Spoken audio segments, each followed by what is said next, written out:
A poor nurse gave her only doll to a sick girl, not knowing she was the daughter of a CEO single dad. I don't want to sleep.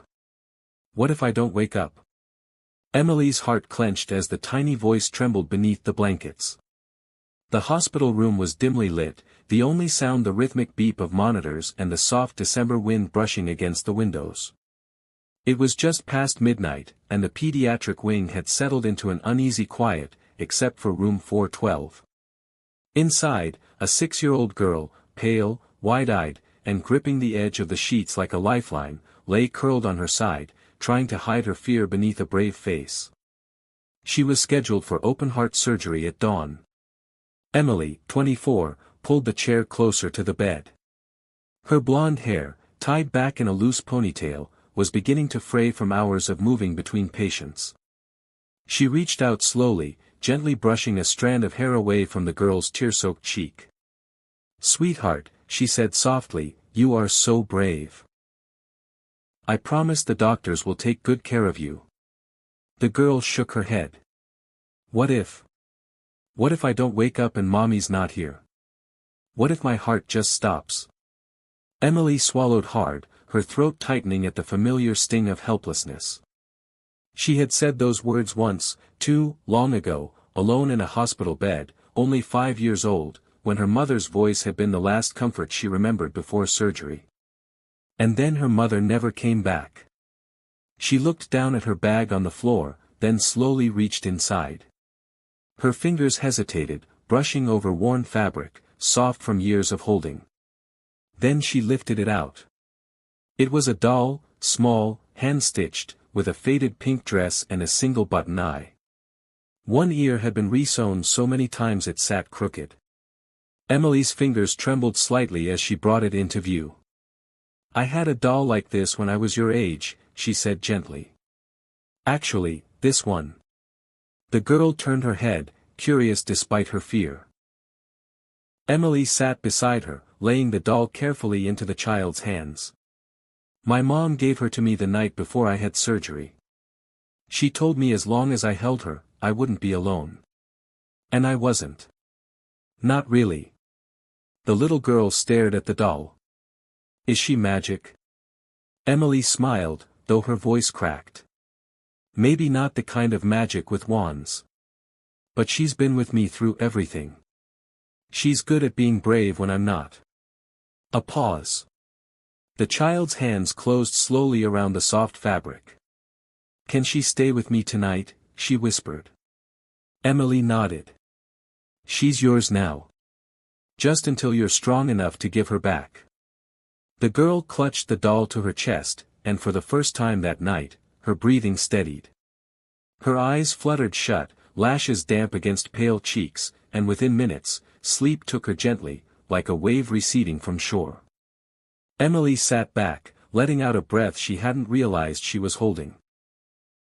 Her eyes lingered on the small, fragile figure under the blankets, the doll's stitched smile peeking from beneath her arms.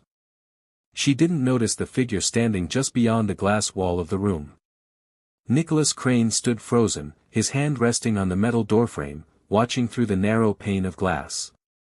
He had come straight from a late board meeting, expecting to find his daughter asleep. He hadn't expected to witness this, a nurse giving away her only comfort, a stranger singing softly to his child like she had known her forever. His chest tightened, unfamiliar and sharp.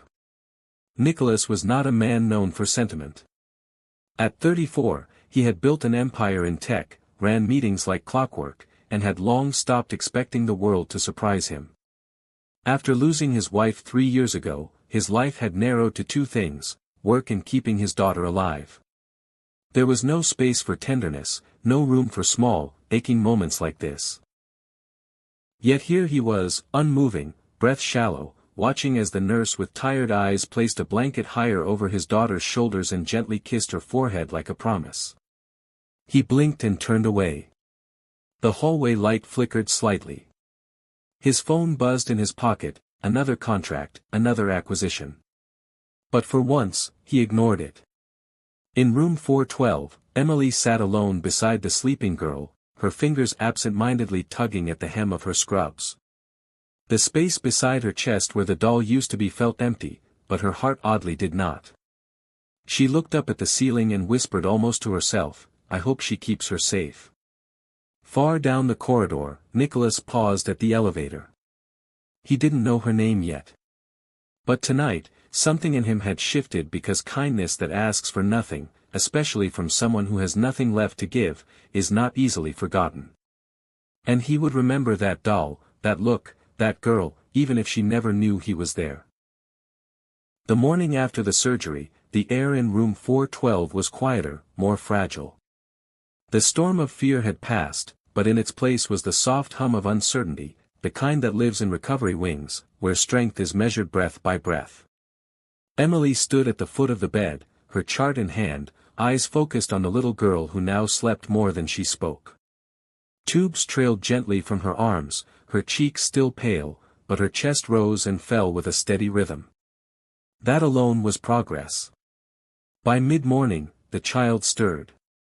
Emily was already there, crouched beside the bed with a small bowl of applesauce and a spoon that had a cartoon bear on the handle. Hey, sunshine, she whispered. Still with me? The girl blinked slowly, then gave a faint nod. Think you can try a bite? Her lips trembled. Only if you stay. Emily smiled. I'm not going anywhere. She fed her slowly, patiently, wiping her mouth with the gentleness of someone who knew what it meant to be vulnerable and afraid. Between bites, she hummed softly, no lyrics, just a tune that filled the sterile room with something human. Later that afternoon, she brought in a thin paperback and crawled gently onto the edge of the bed. The child looked up, eyes wide. Want to hear a story? She nodded. Only if you read it like it's a movie. Emily chuckled. Deal. She read aloud with voices and pauses, exaggerating silly parts until the girl giggled softly, her first laugh since the night before surgery. When she finished the last page, the girl turned to Emily, eyes brighter now. Do you think my heart's fixed now?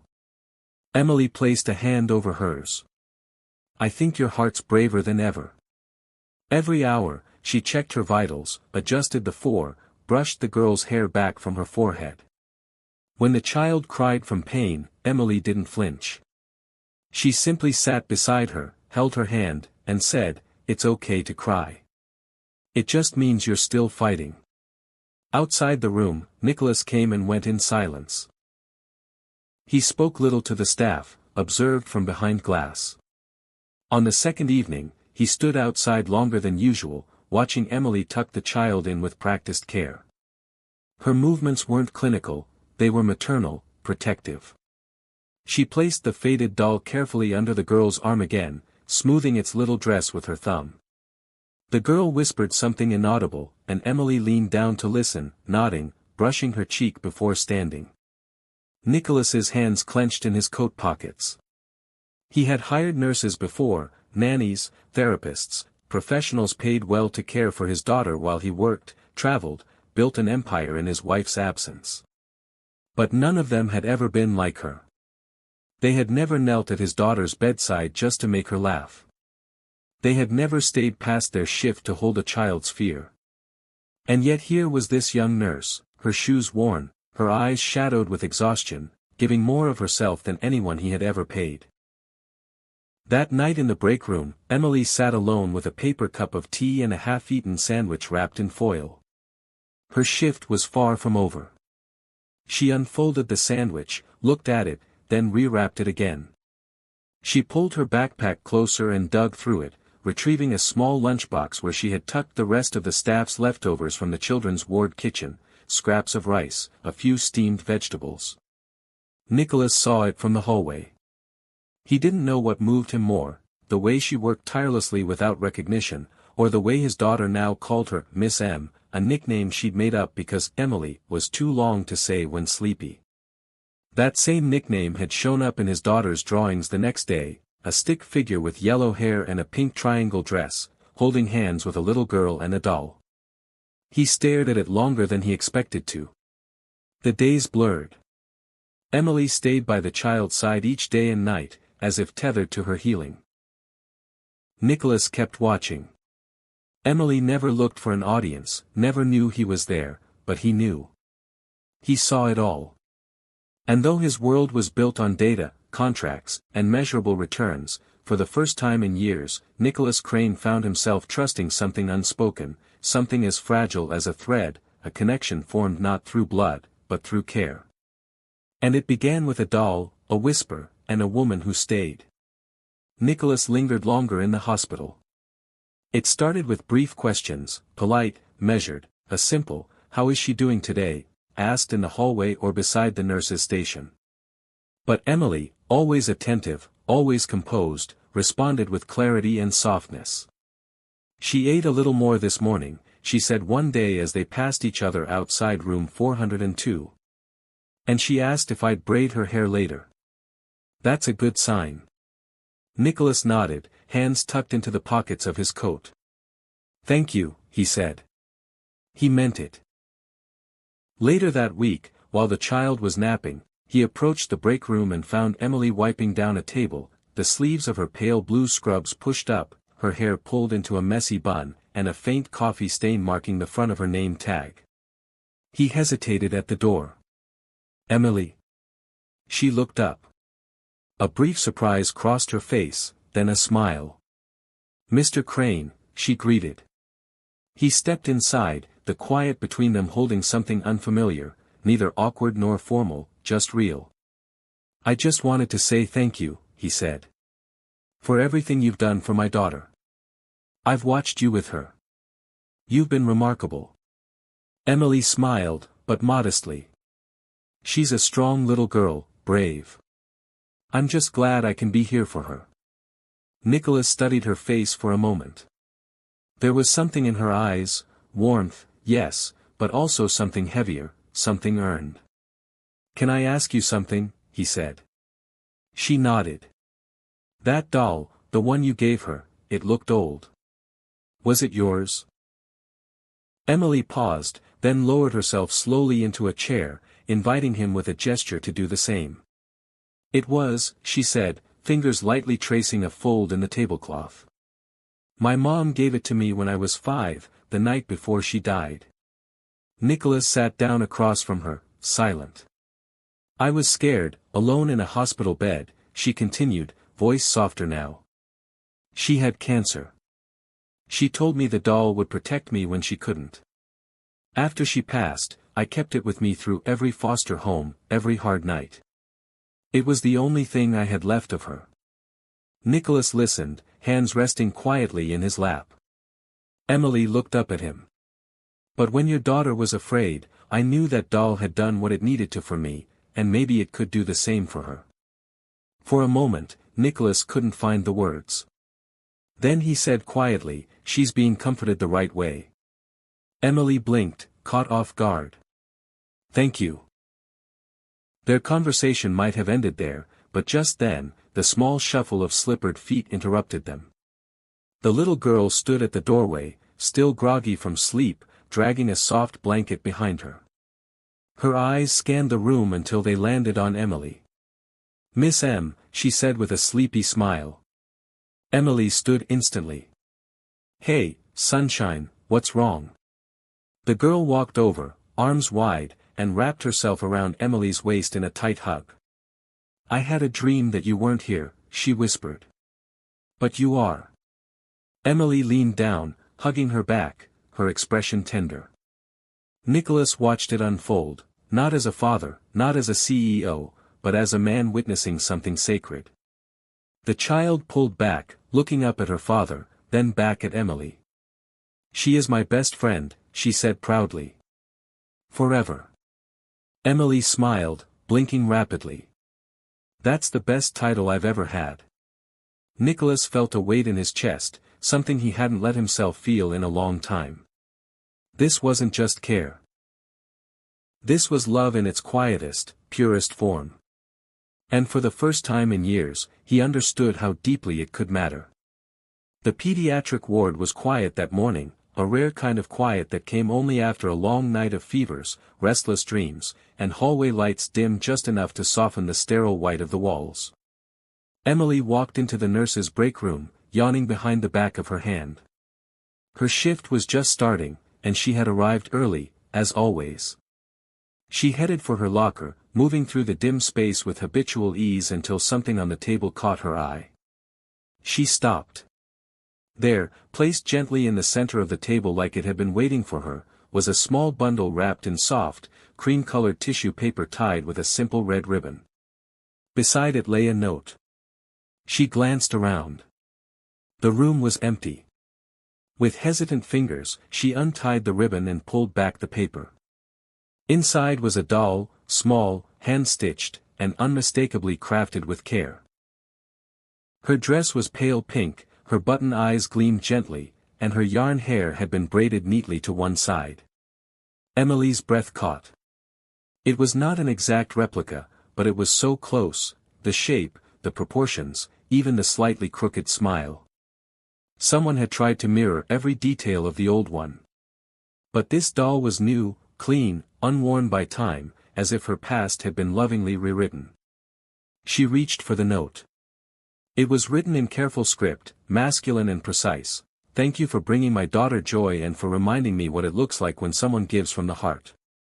A grateful father." Emily stood motionless for a long moment, the doll resting in her hands. Her lips curled into a smile, gentle, surprised. There was warmth in her chest, not the kind born from flattery, but something quieter, recognition. She was seen, appreciated, not for what she achieved, but for what she gave. But as her eyes lingered on the doll's familiar button eyes and perfect stitching, something else welled within her, a pang that tugged at the edges of her heart. She lowered herself into a chair, holding the new doll close to her chest. It wasn't just a gift. It was a gesture, one that acknowledged her story, even if the giver didn't know the full depth of it. Her mind drifted back to the night her mother had handed her the original, Emily, small and frightened, in a hospital bed, her mother pale and fading fast, whispering that the doll would always protect her. She had held on to that doll like a lifeline through foster homes and lost birthdays, through nights when no one tucked her in.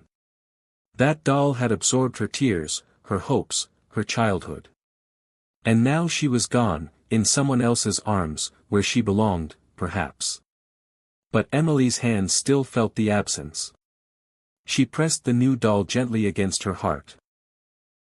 It was beautiful, thoughtful, and it meant more than the giver could possibly know. But it wasn't the same. A knock at the door startled her. Nicholas stood there, dressed in his usual dark coat, holding a coffee in one hand. His eyes swept the room, pausing on the doll. He stepped inside slowly. "I hope that was okay," he said, voice quieter than usual. "I asked someone to make it. I wasn't sure what to get." Emily nodded, looking up at him. "You remembered every detail." Nicholas stepped closer, stopping just beside the table. "I asked your patient," he said with a faint smile. She described the old one with surgical precision. Even the crooked ear. Emily chuckled softly. Then her gaze dropped to the doll again. Nicholas hesitated. "You miss it?" She didn't answer right away. Then she said, "It was the last piece of my mother I had." Nicholas's expression softened. "I didn't mean to replace it," he said carefully. "You didn't," she replied quickly. "This is a new beginning. I just didn't expect to say goodbye so soon." He looked at her for a long moment. "You gave it up without hesitation." "I had to," she said simply. "She needed it more than I did." Nicholas nodded. "That's what made it a gift." They stood in silence, the kind that needed no filling. Then the door opened again, and a small voice called out, "Miss Emily." The little girl barreled into the room, flannel pajamas and all, stopping when she saw the doll in Emily's hands. "Oh," she said, wide-eyed. "Is that her sister?" Emily grinned. "Maybe. Want to help me name her?" The child nodded, already climbing into her lap.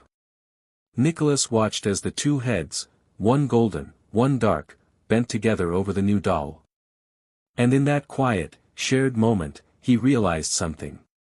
This woman, sitting barefoot in scrubs with a child in her arms and a second-hand doll in her lap, was the kind of wealth he had never known, and perhaps the kind he needed most.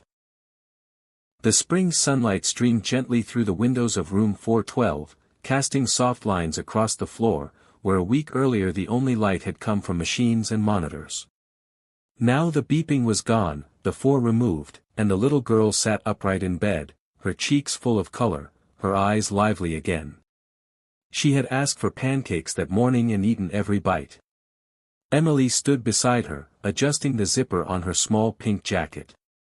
"You're almost ready to go," she said, brushing a hand through the girl's hair, just waiting for the final paperwork. The girl smiled up at her. "I get to go home." Emily nodded, her heart tugging in places she hadn't prepared for. "I'll miss you," she added softly.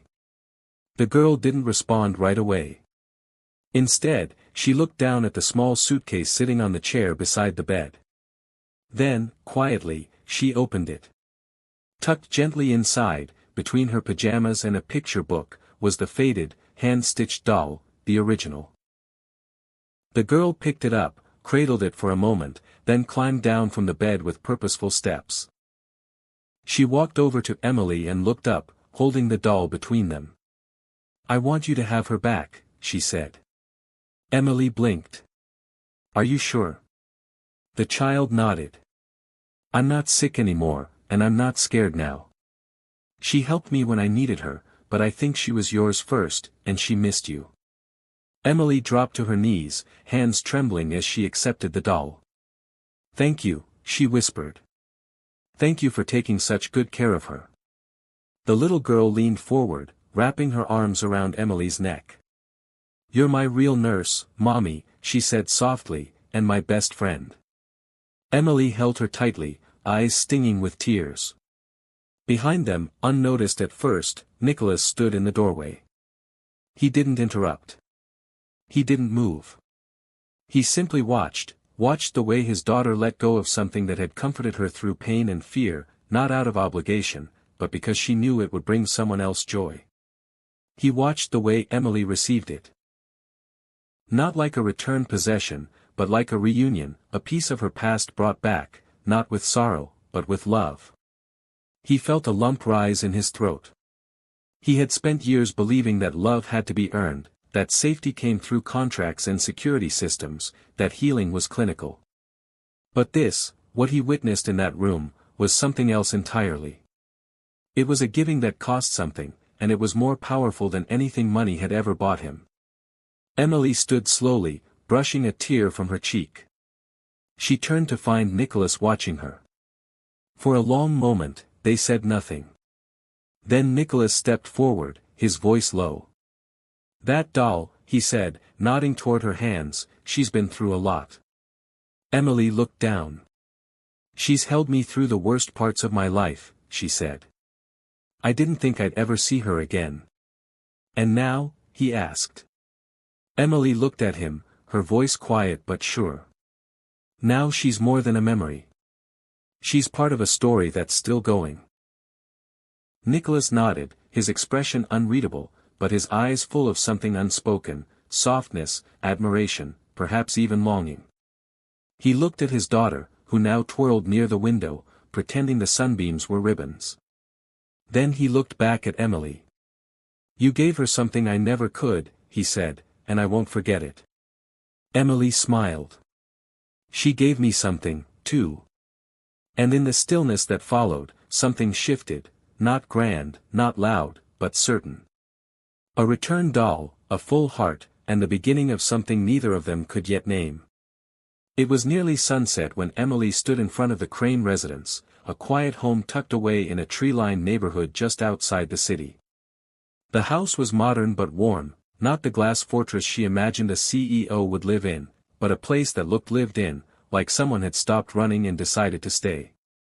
She hesitated at the door, adjusting the hem of her dress. It wasn't new. She had borrowed it from a friend, but it was simple and soft, and she hoped it would be enough. When the door opened, Sophie barreled into view. "Miss Emily," she squealed, flinging her arms around Emily's waist. Emily laughed, bending down to hug her back. "You look like someone who's been waiting." "I set the table," Sophie announced proudly. 3 plates.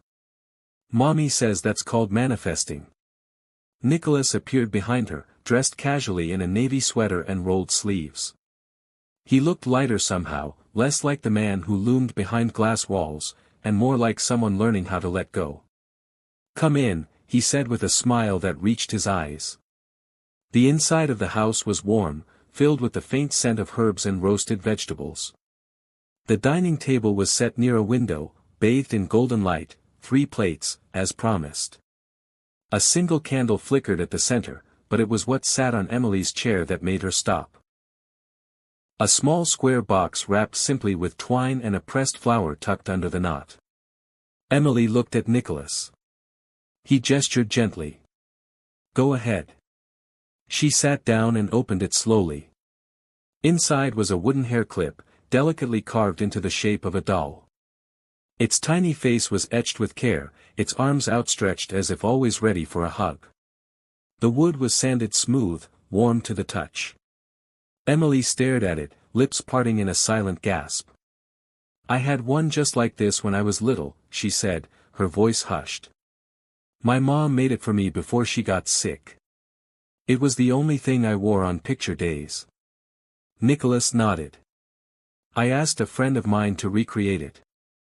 Sophie told me what it looked like. She remembered everything." Sophie beamed. She said it made her feel brave. "So, I told Daddy that we should get her another one in case she needs to feel brave again." Emily swallowed the lump in her throat. Nicholas sat across from her, his gaze steady. "I didn't know how to thank you," he said, "for what you gave my daughter, for what you gave me, without even meaning to. But I thought maybe this is a way to give a piece of it back, a new memory with people who see it." Emily ran her fingers over the carving, her hands trembling slightly.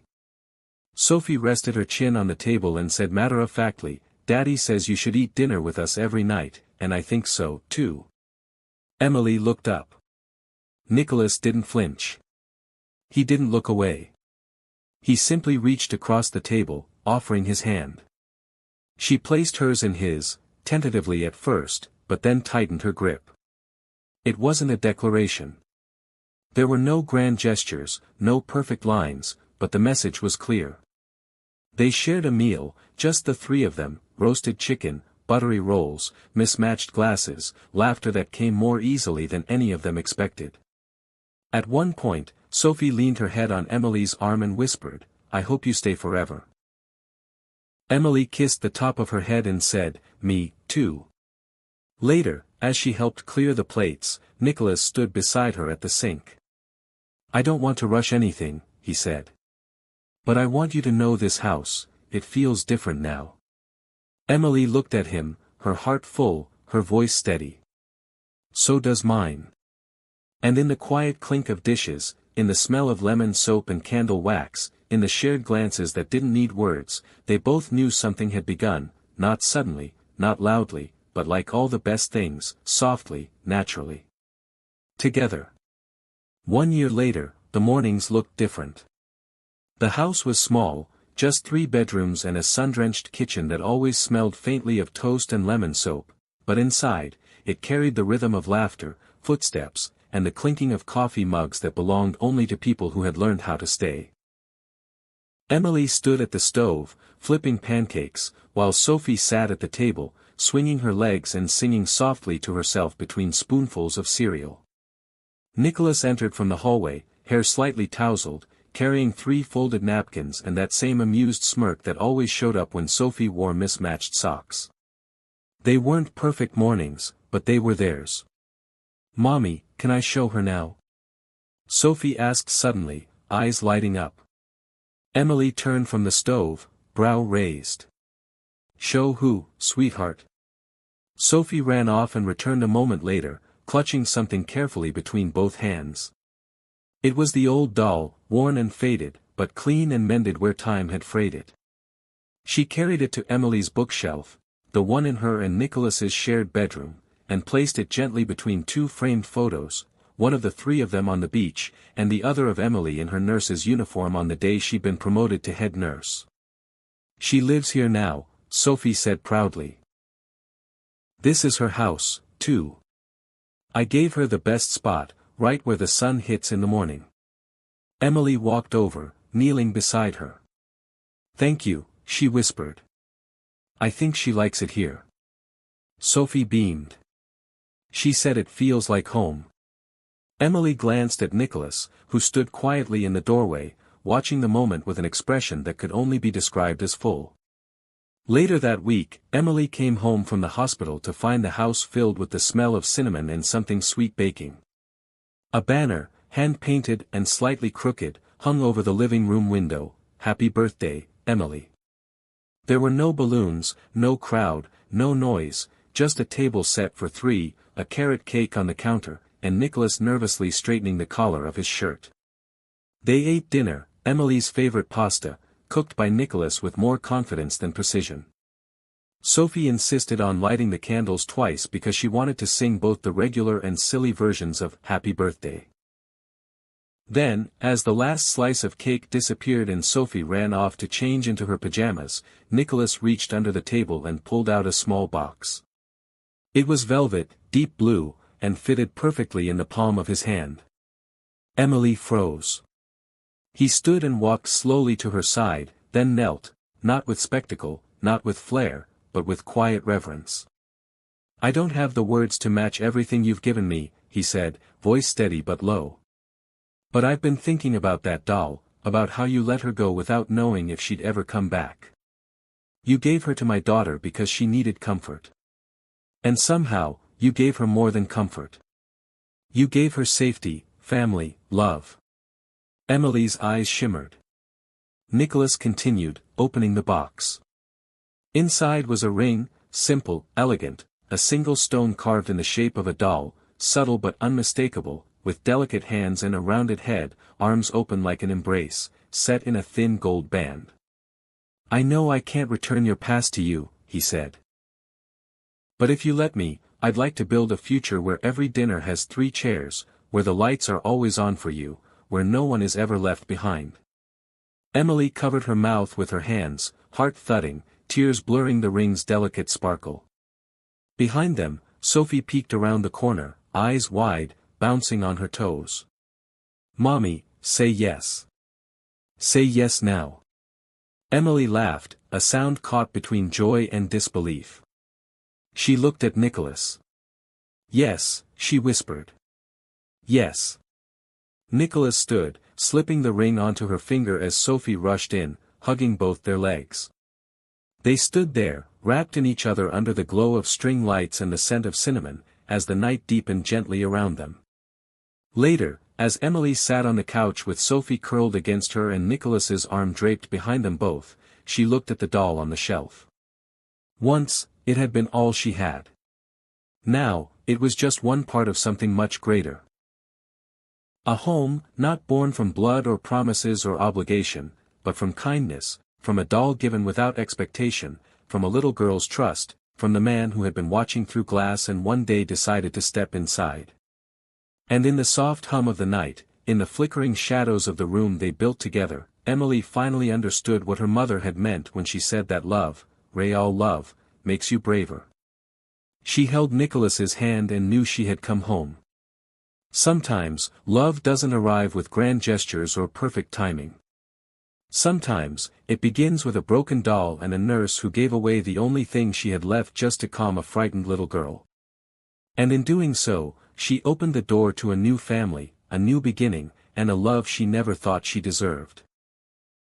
If this story touched your heart, please take a moment to like, share, and subscribe to Whispers and Words, where every day we bring you true-to-life tales that heal, inspire, and remind us all that even the smallest act of kindness can change everything. Thank you for watching, and remember, love is always closer than you think.